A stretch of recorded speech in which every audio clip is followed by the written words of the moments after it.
Hey everyone! So today I'm going to look at risk-based regulation, what it is, what non-risk-based regulation would look like, and why risk-based regulation is becoming more popular. Without further delay, let's get right into it.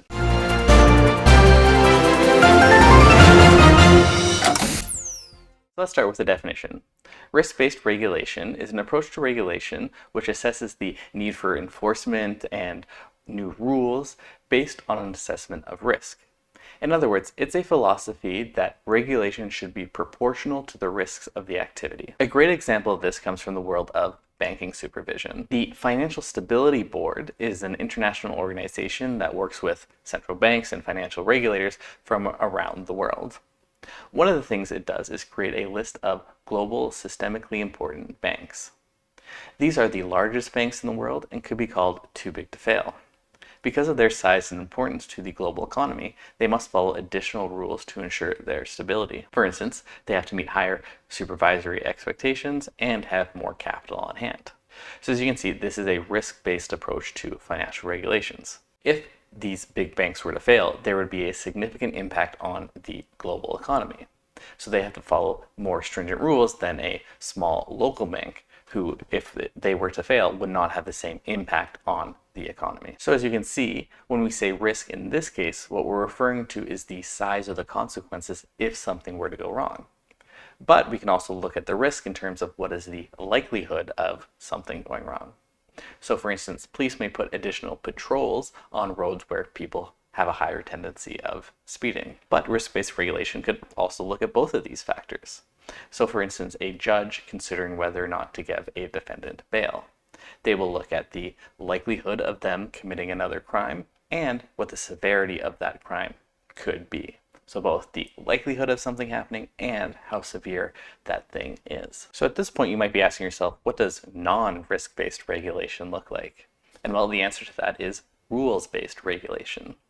Rules-based regulation means that the same rule will apply to everyone regardless of the consequences of their actions or the likelihood of them causing a problem. But we shouldn't think of these as two different options, either risk-based or rules-based regulation. It really is a spectrum, and these are just the two ends of that spectrum. And so each regulator will have to sort of figure out where they want to be along that spectrum. So how do they make that choice? Well, let's look at the criteria I introduced last week for good regulation to see some of the pros and cons of both risk-based regulation and rules-based regulation. The biggest advantage of a rules-based regulation system is that it ensures due process. Since there is no room for the regulator to insert their personal bias into the enforcement of the regulation, there's no opportunity for their negative or positive favoritism towards any individual or company to affect the application of the regulation.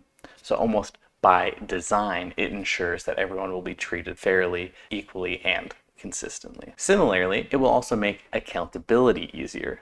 Because there is no leeway for the regulator, they have to follow the same rule for everyone, there is a more clear understanding of when they are not doing that. And so accountability can be assigned more easily to a regulator in a rules-based system. The two areas where risk-based regulation has the advantage are efficiency and expertise. So starting with efficiency.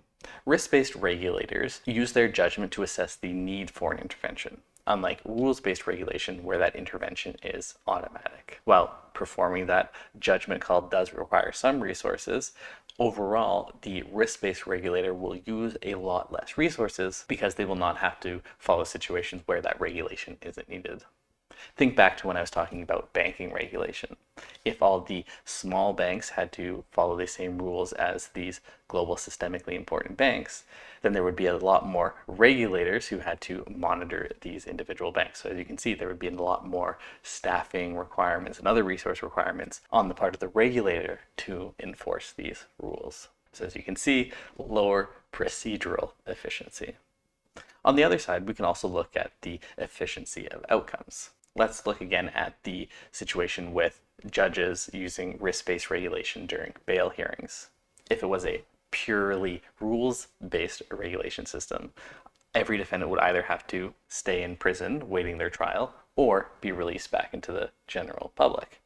As we can see, both of these are not necessarily efficient outcomes for what we want to achieve as a society. So based on those pros and cons, let me know in the comments if you think more regulators should adopt risk-based regulation. But while you do that, let me talk about why risk-based regulation has actually become more popular over the last few decades. Over the past 20, 30, even 40 years, we have seen an increasing number of regulators, particularly in Western countries, shift towards more risk-based regulations.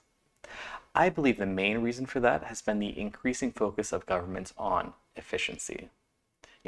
Thinking of the deregulation that dominated the 1980s, or, Clinton's "the era of big government is over," we can see that continuing trend towards a smaller form of government. Risk-based regulation, being more efficient, allows for that smaller government while often achieving better outcomes. For anyone who is familiar with the concept of new public management that came out of the same time period, the move towards risk-based regulation followed a very similar evolution. But that's it from me today.